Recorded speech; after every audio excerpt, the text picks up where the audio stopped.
नमस्कार विद्यार्थी मित्र मैत्रिणींनो, VSMPSC अकॅडमीच्या लर्निंग प्लॅटफॉर्मवरती तुमचं पुन्हा एकदा स्वागत आहे. येणारी अपकमिंग आपली राज्यसेवा पूर्वपरीक्षा 2024साठी आपण इथं जिओग्राफीची तयारी करत आहोत. मी आहे Kavita Deshmukh, former Unacademy plus educator. सोबतच आपल्या VSMPSC अकॅडमीच्या ॲप्लिकेशनवरती जिओग्राफी ऑप्शनल GS पेपर 1 आणि जिओग्राफी प्रिलियमचा जो पार्ट आहे या सगळ्यासाठी आपण लवकरच बॅचेस चालू करत आहोत 2025 साठी. ठीक आहे. 2024ची जी एक्झाम होती ती एक्झाम एप्रिलमध्ये नियोजित होती, पण एक्झाम पोस्टपोन झालेली आहे. तरीही आपण 25च्या तयारीला आत्तापासूनच लागलं पाहिजे. इव्हन जे विद्यार्थी वैकल्पिक भूगोल या विषयाचा विचार करत आहेत त्यांनी तरी. ठीक आहे. ओके, चला. तर फर्स्ट सेशन आपण अपलोड केलेलं आहे. हे आहे आपलं सेकंड सेशन.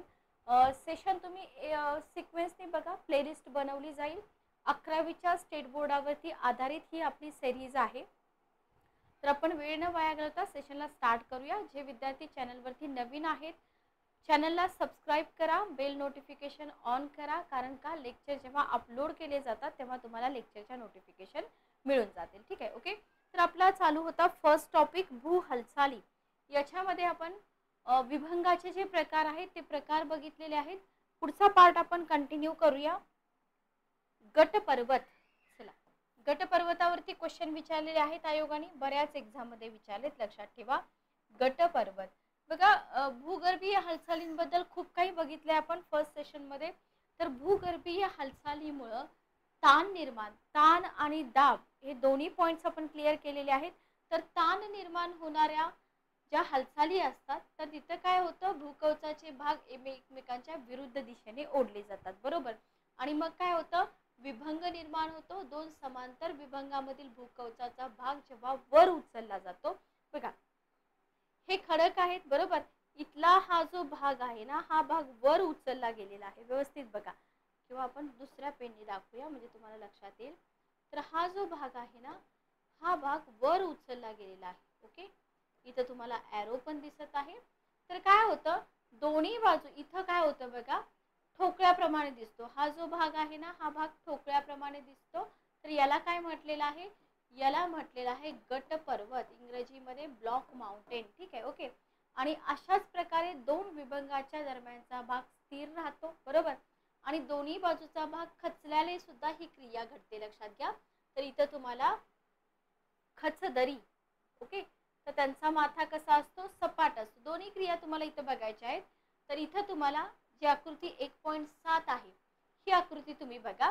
तर गट पर्वताच्या दोन्ही बाजूचे जे उतार असतात ना ते कसे असतात, तीव्र असतात. त्यांचा जो हा माथा आहे, हा जो माथा आहे हा कसा असतो, सपाट असतो, बरोबर. आणि निर्मिती काळात जर इथं बघितलं, जेव्हा यांची निर्मिती होते या ब्लॉक माउंटेनची, तेव्हा जर माथा यांचा सपाट असेल तर इथे शिखर तयार होतील का, नाही होणार, बरोबर. लक्षात घ्या. उदाहरणार्थ तुम्ही म्हणू शकता की मग पठार तयार होतील, बरोबर. मेघालय पठार, नर्मदा आणि तापी दरम्यान सातपुडा पर्वत, जर्मनीमधील ब्लॅक फॉरेस्ट आणि फ्रान्समधील फॉस्टेस पर्वत. एक्झाम्पल लक्षात ठेवा, ब्लॉक माउंटेनचे एक्झाम्पल तुम्ही लक्षात ठेवा. फक्त सातपुडा पर्वतच नाही तर नर्मदा, तापी, मेघालय पठारही याचं एक्झाम्पल आहे. सोबतच जर्मनीमधला ब्लॅक फॉरेस्ट असेल, फ्रान्समधला वॉस्टेस पर्वत असेल. ठीक आहे. माथा सपाट असेल तर इथं शिखर नसतील, हे तुम्ही व्यवस्थित लक्षात ठेवा. नेक्स्ट आपण पुढचा पार्ट कव्हर करूया. बघा, खचदरी आपण दोन्ही क्रिया बघणार आहोत, हे मी तुम्हाला आधीच बोलले. तर खचदरी बघा, भूकवचामधला दोन सलंग विभंग. आता इथं बघा, पाठीमाग डायरेक्शन वरती होती, इथं डायरेक्शन खाली आहे. ठीक आहे. तर इथे काय होतं, ऑब्विसली ताण निर्माण पडतो, बरोबर. ताण झाल्यामुळे काय होतो, हा जो भाग आहे हा भाग खाली खचतो, खालच्या दिशेला खचतो. ठीक आहे. मग या खचलेल्या भागाला काय म्हटलं जातं, खचदरी म्हटलं जातं. आणि या खचदरीच्या ज्या भिंती असतात ना त्या तीव्र उताराच्या असतात का, दोन्ही मधला फरक काय आहे बघा. कुठं तीव्र उतार दिसतो, कुठं तीव्र उतार असतो नसतो, हेच तुम्हाला आयोगाकडून विचारलं जातं. तर खचदरीच्या भिंती सुद्धा, या भिंती बघा कशा असतात, तीव्र उताराच्या असतात. ठीक आहे. बहुतेक वेळा खचदरीच्या भिंती कशा असतात, आकाशाभिमुख असतात, हे तुम्हाला नाहीत विचारणार. पण तीव्र उताराच्या असतात का नसतात हे मात्र तुम्हाला विचारलं जाऊ शकतं. ठीक आहे. ओके, याचं जर एक्झाम्पल तुम्ही बघितलं तर आफ्रिकेमधली रिफ्ट व्हॅली आणि भारतातील नर्मदा, तापी या नद्यांच्या ज्या दऱ्या आहेत ना, या तुम्ही खचदरी कॅटेगरीमध्ये टाकू शकता. ठीक आहे. ओके, आय होप तुम्हाला इथपर्यंत समजलं असेल. चला, शीघ्र हालचाली आता आपण बघितल्या, मंद हालचाली आपण बघितल्या. बरोबर, ज्यांनी पहिलं सेशन बघितलं नसेल, पहिलं सेशन अगोदर बघून घ्या, तरच तुम्हाला दुसरं सेशन इथं समजणार आहे. शीघ्र हालचाली बघा, वली आणि गट पर्वताच्या निर्मितीस कारणीभूत असलेल्या वलीकरण आणि विभंग याच्याशिवाय इतर हालचाली पण भूकवचामध्ये आढळतात का? आढळतात. सुरुवातीलाच आपण बघितलेलं आहे. मग या अंतरंगामध्ये जे बल असतात ना, इंडोजेनिक आणि एक्झोजेनिक फोर्सेस आपण बोललो, तर काही शीघ्र हालचाली घडून येतात. त्याच्यामध्ये भूकंप आणि ज्वालामुखी उद्रेक हे आपल्याला इथं बघायचं आहे. मी तुम्हाला वारंवार सांगते की हे फक्त बेसिकचे लेक्चर आहेत, अजून तर आपण ॲडव्हान्स काहीच घेतलेलं नाहीये. तर याच्यामध्ये जर आपण बघितलं तर इथं तुम्हाला शीघ्र हालचालीमध्ये एक रिमेंबर करायला सांगितले तुम्हाला की इंडोनेशियामध्ये एक घटना घडली होती 2018ला. ठीक आहे, त्याच्याबद्दल तुम्हाला इथं बोललेलं आहे. तर बघा, भूकंप ही एक शीघ्र हालचालीशी रिलेटेड घटना आहे. भूकंप, तर भू म्हणजे काय?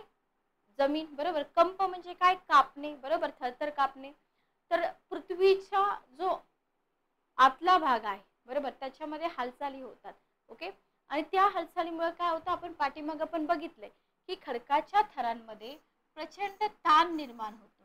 ओके, आणि हा ताण जो असतो ना, म्हणजे एका लिमिट पर्यंत पृथ्वीचं अंतरंग तो ताण सहन करू शकतं. जर लिमिटच्या बाहेर गेलं तर काय होतं, तो ताण भूकवचात एखाद्या ठिकाणी मोकळा होतो. बरोबर, ज्या ठिकाणी मोकळा होतो तिथं काय होतं, ऑब्विसली ऊर्जेचं उत्सर्जन होणार. बरोबर, आणि त्याच्यामुळे काय होतं, जे भूकवच आहे ना ते कंप पावतं, त्यालाच आपण म्हणतो भूकंप. लक्षात आलं? आजकाल आयोगाचा जर पेपर तुम्ही बघितला तर डेफिनेशन खूप जास्त विचारल्या जातात. लक्षात घ्या, जिओग्राफीमध्ये असतील, एन्व्हायरमेंट इकॉलॉजीमध्ये असतील, तुम्हाला इकॉनॉमिक्समध्ये असतील, डेफिनेशन खूप विचारल्या जातात.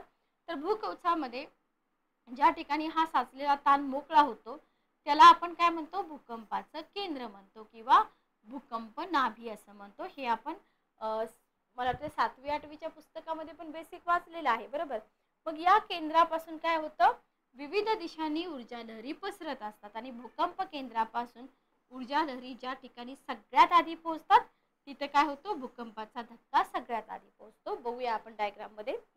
आणि पृथ्वीचा हा पृष्ठभाग आहे. ठीक आहे. ओके, फॉर एक्झाम्पल आपण कन्सिडर करूया की इथं भूकंपाचं केंद्र आहे. हे आहे भूकंपाचं केंद्र. ठीक आहे, आता या केंद्रापासून, याला तुम्ही भूकंप नाभी म्हणा, विविध दिशांनी काय होतात, ऊर्जा लहरी पोहोचतात. एकदम रफ मी तुम्हाला इथे दाखवले. ओके, मग जिथं भूकंपाचा धक्का सगळ्यात आधी पोहोचतो, सगळ्यात आधी पोहोचतो म्हणजे ऊर्जा लहरी तिथं आधी पोहोचतात असं आपण म्हणतो. आणि हे जे जिथं सगळ्यात आधी पोहोचतात ना त्याला आपण काय म्हणतो, अपी केंद्र म्हणतो. डेफिनेशन विचारतात बघा, कधी कधी सोपे क्वेश्चन असतात. भूकंप नाभी म्हणजे काय, अपी केंद्र म्हणजे काय, भूकंप केंद्र म्हणजे काय. तर भूकंपाचे अपी केंद्र जे असतं ना हे नेहमी कसं असतं, भूकंप नाभीला लंबरूप असतं. लक्षात, कसं असतं, भूकंप नाभीला लंबरूप असतं. ठीक आहे, म्हणजे भूकंप लहरींची तीव्रता जर तुम्ही बघितली तर याला उपकरण जे असतं भूकंप मापी वगैरे म्हणतात, हे तुम्ही सोडून द्या. जे महत्त्वाचं आहे तेवढं फक्त एक्झामच्या दृष्टिकोनातून तुम्ही लक्षात ठेवा की कसं असतं, लंबरूप असतं का कसं असतं. ठीक आहे, ओके, क्लिअर. चला, नेक्स्ट आपण पुढचा पार्ट कव्हर करूया. बघा, इथं तुम्हाला दाखवलेलं आहे, हे आहे अपी केंद्र, हे आहे अपी केंद्र. ठीक आहे, क्लिअर. आता बघा, भूकंपाच्या वेळी भूकंप लहरी पृथ्वीच्या सगळ्याच भागात पसरतात का, पहिला क्वेश्चन. आता इथं तुम्ही डायग्राम जर बघितली तर मी थोडीशी झूम करते म्हणजे तुम्हाला दिसेल.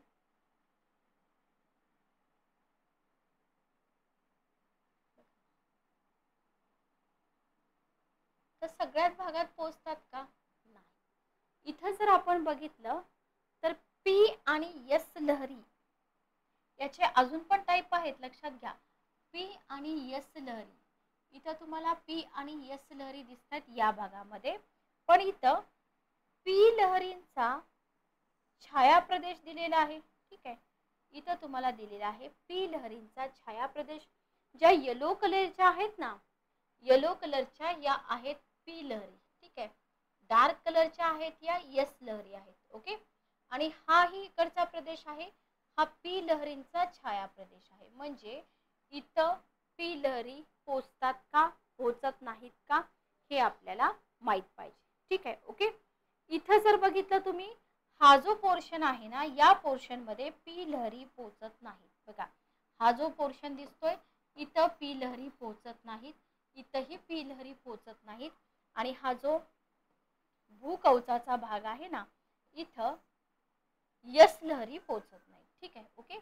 द्रवरूप बाह्य गाभा, घनरूप गाभा, याच्यासाठी तुम्हाला पृथ्वीचं अंतरंग सुद्धा जे टॉपिक आहे ते करावे लागतील, तेही आपण करूया. आधी आपण स्टेट बोर्ड 11th आणि 12th कंप्लीट करूया, ठीक आहे. Okay, clear. तर भूकंप छायेचा प्रदेश तुम्हाला इथं दाखवलेला आहे. तर बघा, भूकंप छायेचा जो प्रदेश असतो ना, फॉर एक्झाम्पल भूकंपामुळे निर्माण होणाऱ्या लहरींना काय म्हणतात, ज्या लहरी निर्माण होतात त्याला म्हणतात भूकंप लहरी. स्टेट बोर्डामधलं सगळंच लक्षात नसतं ठेवायचं, लक्षात घ्या. भूकंप लहरी म्हणतात, ठीक आहे. मग याचे किती प्रकार पडतात, पी वेव्ह, यस वेव्ह आणि यल वेव्ह, ठीक आहे. पी म्हणजे प्राथमिक, यस म्हणजे दुय्यम आणि यल म्हणजे भूपृष्ठ. ओके. मग याच्यामध्ये जर तुम्ही बघितलं तर ह्या प्राथमिक लहरी असतात ना, ह्या लहरी सगळ्याच माध्यमातून प्रवेश करतात, बरोबर. दुय्यम लहरी ज्या असतात, सेकंडरी वेव्ह, या फक्त घन माध्यमामधून प्रवास करतात, लक्षात घ्या. ओके. आता जर तुम्ही बघितलं, प्राथमिक लहरी आपण काय म्हणतो, सगळ्या माध्यमातून प्रवेश करत असल्या तरी सुद्धा, फॉर एक्झाम्पल एक माध्यम आहे, बरोबर. आपण कन्सिडर करूया की हे एक माध्यम आहे आणि पुढचं हे दुसरं माध्यम आहे, ठीक आहे. हे दुसरं माध्यम आहे. मग या माध्यमातून या माध्यमामध्ये जेव्हा या पी वेव्ह जातात की नाही, तेव्हा त्यांचं काय होतं, इथं वक्रीभवन होतं, लक्षात घ्या. वक्रीभवन होतं. डायग्राम मध्ये मी तुम्हाला दाखवते. 5 मिनिटं आपण पाठीमागचे डायग्राम बघूया. बघा, आपण पी वेव्ह बद्दल बोलतोय, बरोबर. प्रायमरी वेव्ह काय होतं, वक्रीभवन होतं, हे आपण बघितलेलं आहे, ठीक आहे. Okay, clear. नेक्स्ट पार्ट आपण कंटिन्यू करूया. तर बघा, भूकंप स्थानापासून दूर असलेल्या भूकंप मापन केंद्रामध्ये भूकंप लहरीची नोंद मिळते, बरोबर. आता काही विशिष्ट क्षेत्र असतात जिथं लहरींची नोंद होतच नाही. मग जिथं लहरींची नोंद होत नाही त्याला आपण काय म्हणणार, भूकंप छायेचा प्रदेश म्हणणार, बरोबर. लक्षात घ्या, पाठीमागे डायग्राम मध्ये मी तुम्हाला दाखवलेलं आहे. तर पी आणि यस लहरींचा भूकंप छायेचा प्रदेश मी तुम्हाला डायग्राम मध्ये दाखवला, बरोबर.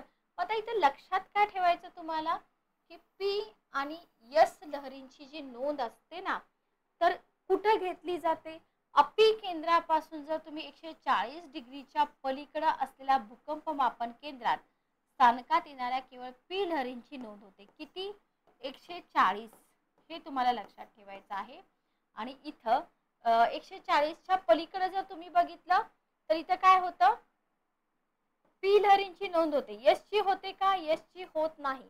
म्हणूनच आपण काय म्हणतो की अपी केंद्रापासून 105 ते 140च्या दरम्यानचा जो प्रदेश आहे ना, दोन्ही प्रकारच्या लहरींसाठी कसा आहे, भूकंप छायेचा प्रदेश आहे. याच्यावरती आयोगाने अजूनपर्यंत क्वेश्चन विचारलेला नाहीये, पुढे जाऊन विचारला जाऊ शकतो, ठीक आहे. Okay, clear. अपी केंद्रापासून दूर जर तुम्ही बघितलं तर 105 ते 140च्या दरम्यान तुम्हाला पृथ्वीभोवती पी लहरींचा भूकंप छायेचा पट्टा मिळतो. तुम्हाला यस लहरी देतील, ठीक आहे. ओके. यस लहरीच्या भूकंप छायेचा प्रदेश हा पी लहरीपेक्षा कसा असतो, मोठा असतो. आणि कोणत्याही अपी केंद्रापासून तुम्ही काय करू शकता, भूकंप छायेचा प्रदेश तुम्ही काढू शकता. फक्त ह्या ज्या फिगर्स आहेत ना, या फिगर्स तुम्ही काय करा, व्यवस्थित लक्षात ठेवा, ज्या कधीच आयोगाने आतापर्यंत विचारलेल्या नाही आहेत पण पुढे जाऊन विचारल्या जाऊ शकतात, ठीक आहे. Okay, clear. नेक्स्ट बघा, आता इथे तुम्हाला भूकंप निर्मितीची कारणं विचारली जाऊ शकतात आयोगाकडून. तर भूकंपाची जी निर्मिती आहे ना, भूकंपाची निर्मिती प्रामुख्याने भूकवचातील ऊर्जा मुक्त झाल्यामुळे होते, ठीक आहे. ओके. भूकंपाची निर्मिती प्रामुख्याने कशामुळे होते बघा, आपण बोललो की नाही एका ठिकाणी ऊर्जा मुक्त होते, पण हे झालं एक रिझन. म्हणजे तुम्हाला रिझन विचारले जाऊ शकतात, तर याच्यामध्ये तुम्हाला ऊर्जा मुक्त झाल्यामुळे ज्वालामुखी, भूविवर्तनिकी हालचाल. आता भूविवर्तनिकी हालचाल म्हणजे काय हे मी तुम्हाला शिकवलंय, तर हे ऑप्शनमध्ये असू शकतात. जर ज्वालामुखीचा उद्रेक होत असेल तर ज्वालामुखीच्या उद्रेकामुळे सुद्धा भूकंपाची निर्मिती होऊ शकते का? होऊ शकते.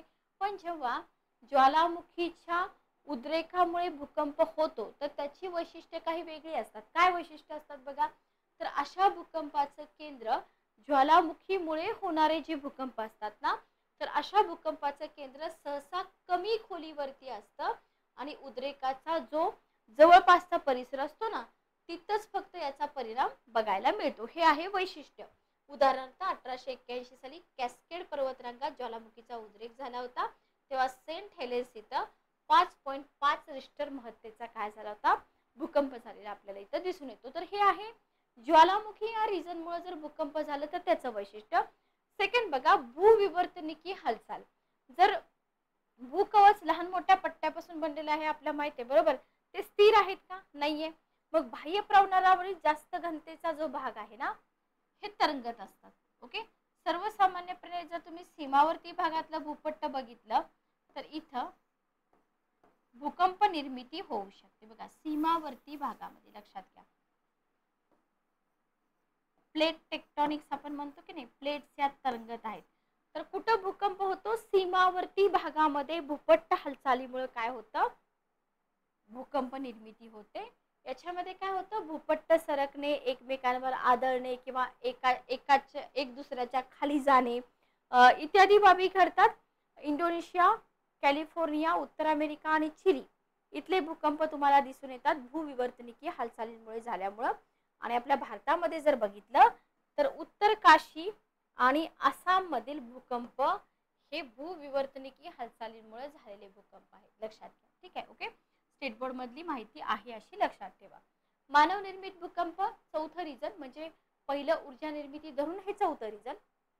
तर याच्यामध्ये काय होतं, आण्विक स्फोट वगैरे होतात बरोबर, किंवा काय म्हणू शकतो आपण, प्रचंड खाणीचं खोदकाम असेल, रॅट होल मायनिंगचा एक मुद्दा होता बघा पाठीमागे एक 3-4 वर्षाखाली, सुरुंगाचा वापर असेल, अणुचाचण्या असतील, याच्यामुळे काय होतं, याच्यामुळे सुद्धा इथं भूकंपाची निर्मिती झालेली दिसून येते. ठीक आहे.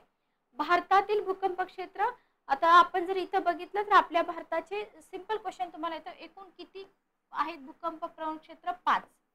ठीक आहे, तीव्रतेनुसार 5 केलेले आहेत, एवढं फक्त लक्षात ठेवा आपल्या भारतामध्ये. आता इथं तुम्हाला दुसरी जी गोष्ट आहे ती आहे ज्वालामुखी शीघ्र क्रियामधली. तर ज्वालामुखीवरती आयोगाचे पाठीमागे क्वेश्चन आलेले आहेत, 2014 पासून क्वेश्चन आहेत, लक्षात घ्या. तर सर्वसामान्यपणे बाह्य प्रावरणातून वायुरूप, द्रवरूप, लावा आणि घनरूप पदार्थ हे पृथ्वीच्या पृष्ठभागावरती येतात, याला आपण म्हणतो ज्वालामुखी. हे काही तुम्हाला विचारणार नाहीत, फक्त तुम्हाला ज्वालामुखीचे उद्रेकानुसार प्रकार विचारले जातात, वर्गीकरण विचारलं जातं. एक विचारला था क्वेश्चन तुम्हाला, हवाईयन तुल्य, स्ट्रोम्बोली वगैरे वगैरे भेगीय उद्रेक, आणि पाठीमागच्या 1-2-3 वर्षाखाली तुम्हाला डायग्राम देऊन क्वेश्चन विचारला होता. ठीक आहे. उद्रेकानुसार 2 प्रकार वर्गीकरण केले जातात, केंद्रीय उद्रेक आणि भेगीय उद्रेक. ठीक आहे. ओके, हा आहे केंद्रीय उद्रेक, लक्षात घ्या, आणि हा आहे भेगीय उद्रेक. ठीक आहे. ओके, तर ज्वालामुखीच्या उद्रेकाचा कालावधी आणि सातत्य याच्यावरून जर बघितलं आपण तर जागृत ज्वालामुखी, निद्रिस्त ज्वालामुखी, सुप्त किंवा मृत ज्वालामुखी असंही वर्गीकरण केलं जातं. बघा, उद्रेकानुसार वर्गीकरण आणि उद्रेकाचा कालावधी आणि सातत्य याच्यानुसार पण वर्गीकरण, हे दोन्ही प्रकारे आपल्याला काय करायचं आहे, लक्षात ठेवायचं आहे. ठीक आहे. क्वेश्चन सिंपल विचारलेला होता बघा, ज्वालामुखीच्या उद्रेकातून कोणते पदार्थ बाहेर पडतात. तर इथं आपण बघितलं की घनरूप पण पडतात, द्रवरूप पण पडतात, वायुरूप पण पडतात. वायूमध्ये कोणकोणते वायू पडतात हेही तुम्हाला विचारलेलं आहे. ठीक आहे. Okay, clear. आता इथं जर बघितलं तर 3 प्रकारचे पदार्थ बाहेर पडतात, हे आपण बघितलेलं आहे. पुढे जाऊन आपण ते आणखी डिटेलमध्ये बघूया. तर द्रवरूप पदार्थामध्ये जर तुम्ही बघितलं तर कोणत्या पदार्थाचा समावेश होतो बघा, इथं वितळलेले जे पदार्थ असतात ना भूपृष्ठाच्या अंतर्गत भागात असतात, जर ते अंतर्गत भागातच असतील ना तर त्याला काय म्हटलेलं आहे, त्याला म्हटलेलं आहे मॅग्मा. लक्षात ठेवा, अंतर्गत भागातच ते राहिले तर मॅग्मा, आणि जेव्हा ते भूपृष्ठावरती येतात त्याला लावा म्हटलं जातं, कॉमन आहे. ठीक आहे. मग या लावा रसात असणारं जे सिलिकाचं प्रमाण असतं ना, तर त्या सिलिकाच्या प्रमाणानुसार पुन्हा या लावाचे दोन प्रकार पडतात, आम्ल लावा आणि अल्कली लावा. ठीक आहे. सिलिकाचं प्रमाण जास्त, सिलिकाचं प्रमाण कमी, आणि वहन कसं होतं हे फक्त तुम्हाला इथं विचारलं जातं. घनरूप पदार्थामध्ये जर तुम्ही बघितलं तर धुलीकण असतात आणि खडकांचे तुकडे असतात. लक्षात घ्या. Okay, clear. त्याच्यानंतर आपण बघूया नेक्स्ट आपल्याला दिलेला आहे वायुरूप पदार्थ. इथे जर बघितलं तर उद्रेकाच्या वेळी काय होतं माहिती का, मुखाच्या वरती गडद ढग दिसून येतात, याला फुलकोबी ढग असं म्हणतात. क्वेश्चन येऊ शकतो.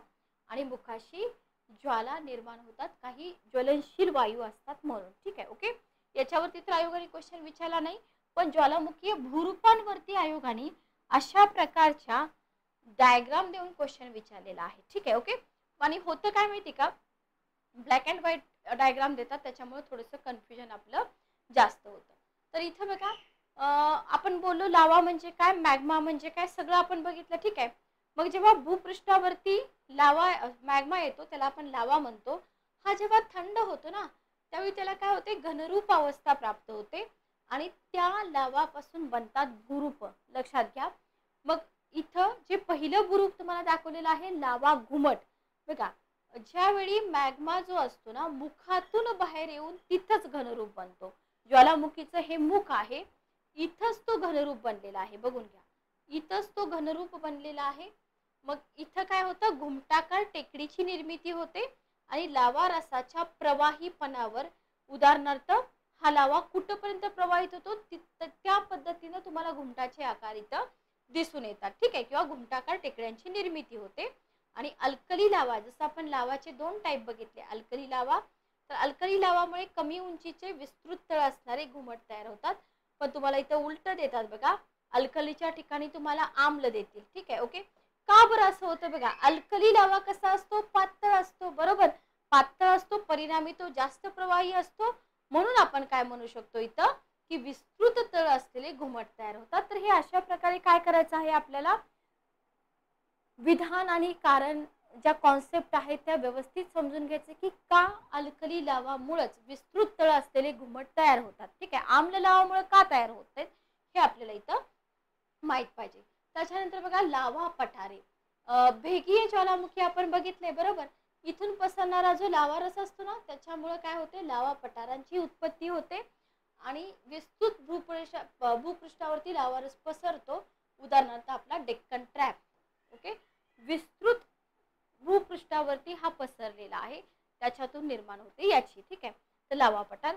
ज्वालामुखीय काहेल, बघा इथं काय होतं, मोठ्या प्रमाणावर पदार्थ बाहेर पडतात आणि मग इथं दाब मुक्त होतो आणि दाब मुक्त झाल्यानंतर काय होतं, एक मोठा असा जो खळगा आहे ना तो अशा प्रकारे तयार होतो. ज्वालामुखीय काहेल किंवा याला कॅल्डेरा असं म्हटलं जातं. ठीक आहे. ओके, काही खळगे तर 10 किलोमीटर पेक्षा सुद्धा अधिक रुंद आणि खोल असतात. मग कालांतराने इथे काय होते, सरोवराची निर्मिती होते. एक्झाम्पल तुम्ही सांगू शकता आपल्या महाराष्ट्रामध्ये असं सरोवर आहे का. ठीक आहे. आणि जर लहान आकाराचे जर काहील असतील तर त्यांना विवर म्हटलं जातं. लक्षात घ्या, काय म्हटलं जातं, विवर म्हटलं जातं. ठीक आहे. विवर सरोवर तुम्हाला इथे दिलेलं आहे बघा. तर पावसाच्या पाण्याने भरलं जातं. ज्वालामुखीय खुंटा, ज्वालामुखीच्या मुखाशी जेव्हा लावा रसाचं घनीभवन होते तेव्हा तिथं तयार होतो ज्वालामुखीय खुंटा. डायग्राम व्यवस्थित बघा. खंगारक शंकू, इथे काय होतं बघा, घनरूप पदार्थ बाहेर पडतात ज्वालामुखीच्या उद्रेकातून. राख, अर्धवट जळलेले निखारे, सकोणाश्म यांचा इथं समावेश होतो. आणि शंकाकृती इथं तुम्हाला दिलेला आहे बघा, शंकाकृती एक टेकडी निर्माण होते आणि हे जे अर्धवट जळलेले निखारे असतात ना याला म्हटलेलं आहे खंगारक. एक्झाम्पल आहे इटलीमधील नुआओ पर्वत. एकच एक्झाम्पल लक्षात ठेवा, याच्या पलीकडे तुम्हाला जास्त काही एक्झाम्पल विचारले जात नाही. ठीक आहे. Okay, clear. चला नेक्स्ट बघा, तुम्हाला इथं भूपट्ट, भूकंप क्षेत्र आणि ज्वालामुखी एक मॅप दिलेला आहे इथं बघा. तर इथं जे भूपट्ट दिलेले आहेत हे तुम्ही अजून डीप मध्ये शिकू शकता, पण आपण जस्ट मॅप मध्ये बघूया. उत्तर अमेरिका भूपट्ट, ओके, इथं आहे पॅसिफिक भूपट्ट, कोकोस भूपट्ट, हे छोटे लक्षात ठेवू नका, मोठे लक्षात ठेवा. दक्षिण अमेरिका भूपट्ट आहे, आफ्रिका भूपट्ट आहे, युरेशिया आहे, ओके. इथं भारत ऑस्ट्रेलिया भूपट्ट तुम्हाला दिलेला आहे. आणि याच्यामध्ये तुम्हाला भूकंप क्षेत्र जे आहे ना, डॉटेड जो एरिया दाखवलाय की नाही, डॉटेड एरिया, इथं बघा हा जो सगळा असं डॉटेड एरिया दाखवलेला आहे, हा सगळा भूकंप क्षेत्र. इथं सिम्बॉल दिलेले असतात कॉर्नरला, बघून घ्या, सिम्बॉल दिलेले असतात, ठीक आहे. आणि हे जे भूपट्ट निर्मितीच्या सीमा आहेत किंवा भूपट्ट ऱ्हासाच्या सीमा आहेत त्या देखील तुम्हाला इथे दिलेल्या आहेत. ज्वालामुखी पण तुम्हाला इथे दिलेले आहेत. आपला भारताचा भाग जर बघितला तर इथं तुम्हाला जास्त ज्वालामुखी दिसून येत नाही. रिंग ऑफ फायर वगैरे आपण पुढे जाऊन बघूया. पण हा एक मराठी मॅप जो आहे ना, हा मराठी मॅप तुम्हाला स्टेट बोर्डाच्या पुस्तकामध्ये मिळून जातो, ठीक आहे. ओके, भूकंप क्षेत्र, ज्वालामुखी आणि भूपट्ट, क्लिअर. चला पुढे जाऊया आपण. संमिश्र शंकू बघा, आता इथं पाठीमागं आपण बघितलं खंगारक शंकू. संमिश्र शंकू काय असेल बघा, इथं जर आपण बघितलं तर लावारस म्हणजे अर्धवट जळलेले पदार्थ तर असतील, पण लावारस यांच्यामुळे काय होतं, संयुक्त शंकूची निर्मिती होते, त्याला म्हटलं जातं. वेगवेगळे पदार्थ इथे दिसून येतात म्हणून आपण त्याला म्हणतो संमिश्र शंकू, ठीक आहे. कसे असतात, प्रमाणबद्ध असतात, लक्षात घ्या. उदाहरणार्थ अमेरिकेतील सेंट हेलेन्स, ओके. आणि इथं आपले हे जे ज्वालामुखीमुळे तयार होणारी भूरूप आहेत ती संपतात. त्याच्यानंतर आपल्याला दिलेलं आहे ज्वालामुखीचं वितरण, जे आपण इथं बघितलं. फॉर एक्झाम्पल पॅसिफिक महासागराभोवतालचा पट्टा, इथं जर आपण बघितलं बघा, पॅसिफिक महासागराभोवतालचा जो पट्टा आहे,